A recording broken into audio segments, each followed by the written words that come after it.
ত্রয়োদশ জাতীয় সংসদ নির্বাচন শেষ হয়েছে। সরকার গঠনের অপেক্ষায় বাংলাদেশ জাতীয়তাবাদী দল বিএনপি।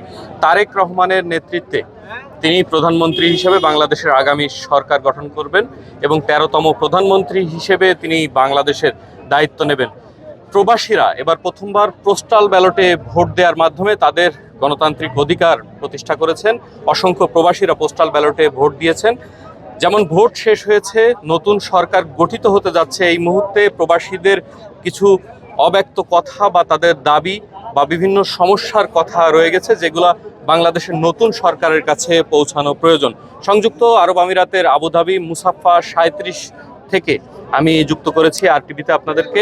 প্রবাসীদের কাছে আজকে জানবো তাদের সমস্যা এবং নতুন সরকারের কাছে তাদের প্রত্যাশার কথা। আপনার কাছে জানতে চাই, নতুন সরকার গঠিত হচ্ছে তারেক রহমানের নেতৃত্বে, আপনি নতুন সরকারের কাছে কি প্রত্যাশা করেন একজন প্রবাসী এবং বাংলাদেশের নাগরিক হিসেবে? আমি চাই আমার প্রবাসী যেতগুলা লোক আছে এমারাতে, আমাদের কর্মজীবী লোকগুলোকে এই সরকারের আবেদন আমাদের এখানে ট্রান্সফার বিষয়গুলো খুলি হোক, আর সারা বাংলাদেশের লোক যারা এখন নতুন হলে উঠছে এই লোকগুলা বিষয় দিয়ে এমারাতে নিয়ে আসক। এমারাতের সরকারের সাথে আলোচনা করি আমাদের দেশটা যেন সুন্দরভাবে চলতে পারে, বা প্রবাসীদের আপনার অর্থায়ন যেন আরও বাড়াইতে পারে, সেটা আমি প্রত্যাশা করি আমার সরকারের কাছে। ধন্যবাদ আপনাকে। এ পর্যায়ে আপনার কাছে জানতে চাই, নতুন সরকারের কাছে একজন যুবক হিসেবে, দেশের একজন নাগরিক হিসেবে আপনার প্রত্যাশাটা কি? ঠিক। আসসালামু আলাইকুম। দুবাই আবুধাবির ভিসা ট্রান্সফার ভিসা খুললে আমাদের নিকে ভালো হবে। ট্রান্সফার ভিসা খোলা লাগবে। তার কাছে একটাই অনুরোধ সরকারের কাছে, আমাদের ট্রান্সফার ভিসাটা খুলে দিক।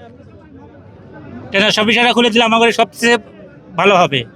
আমরা অন্য কোম্পানিতে গেলে কিছু টাকা ইনকাম বেশি করতে পারবো। যেমনটি শুনছিলেন দর্শক, আসলে অভ্যন্তরীণ মালিকানা পরিবর্তন বা ভিসা স্থানান্তরের বিষয়টি এখানে বন্ধ থাকার কারণে কিন্তু অধিকাংশ প্রবাসী নতুন কর্মসংস্থানের সুযোগ পেলেও মালিকানা পরিবর্তন করে নতুন জায়গায় যেতে পারছে না বা নতুন মালিকের কাছে কাজের সুযোগ পাচ্ছে না, যে কারণে অনেক প্রবাসী এখানে দিন দিন অবৈধ হয়ে পড়ছেন, কর্মহীন হয়ে পড়ছেন, বাধ্য হয়ে খুবই স্বল্প বেতনে একই কাজে তাদের দীর্ঘদিন থাকতে হচ্ছে। আপনাদেরকে আরো একটি বিষয় জানিয়ে রাখতে চাই, সংযুক্ত আরব আমিরাত বিশ্বের দ্বিতীয় বৃহত্তম শ্রমবাজার এবং এই শ্রমবাজারটিতে এখনও অসংখ্য কর্মসংস্থানের ব্যবস্থা রয়েছে এবং প্রবাসীদের সুযোগ সুবিধা রয়েছে। তবে ভিসা স্থানান্তরের বিষয়টি না থাকায়, নতুন ভিসা ইস্যু না হওয়াতে এবং হাই স্কিল্ড ভিসা হওয়াতে অনেক সাধারণ প্রবাসীরা কিন্তু আসতে পারছেন না এবং অভ্যন্তরীণ অধিকাংশ অনেক শ্রমিকরা আছেন যারা চাকরি করেন খুবই নিম্ন পেশায়, তবে তাদের সার্টিফিকেট না থাকায় বা সার্টিফিকেট অর্জন করতে না পারায় তারা কিন্তু নতুন জায়গায় ভিসা লাগাতে পারছেন না।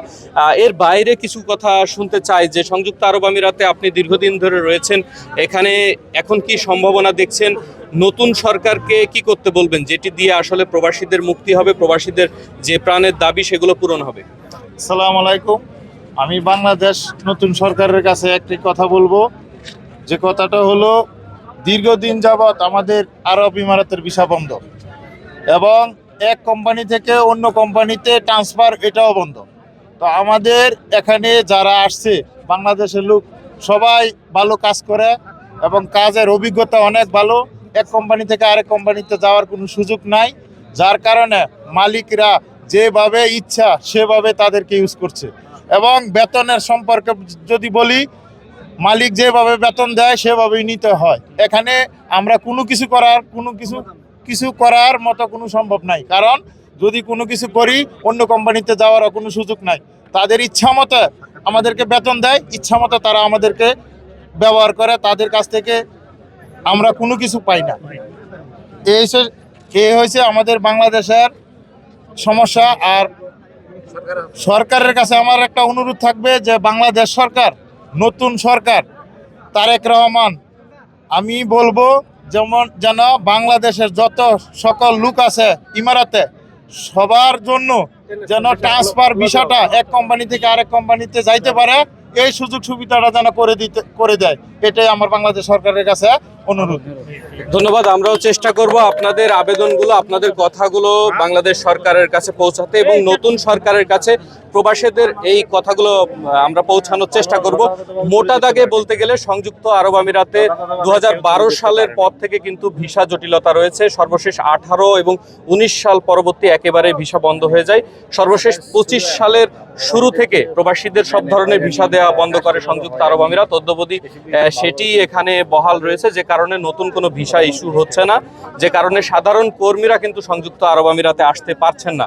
এভাবেই সংকুচিত হচ্ছে বিশ্বের দ্বিতীয় বৃহত্তম এই শ্রম বাজারটি। নতুন সরকার কূটনৈতিক প্রচেষ্টার মাধ্যমে আরব আমিরাত সরকারকে, নতুন সরকার গঠনের পর তাদের সঙ্গে কূটনৈতিক প্রচেষ্টা এবং তাদের মধ্যে যে বন্ধুত্বপূর্ণ সম্পর্ক রয়েছে সেটি কাজে লাগিয়ে অচিরেই প্রবাসীদের এই সমস্যার সমাধান করবেন এবং আবারও ভিসা উন্মুক্তের মাধ্যমে এই শ্রম বাজারটি আবারও উন্মুক্ত করবেন এবং ধরে রাখবেন রেমিটেন্স প্রবাহ। এমনটি প্রত্যাশা সংযুক্ত আরব আমিরাত প্রবাসীদের। আরব আমিরাতের রাজধানী আবুধাবি মুসাফা 37 থেকে এস এম সাফায়েত, আর টিভি।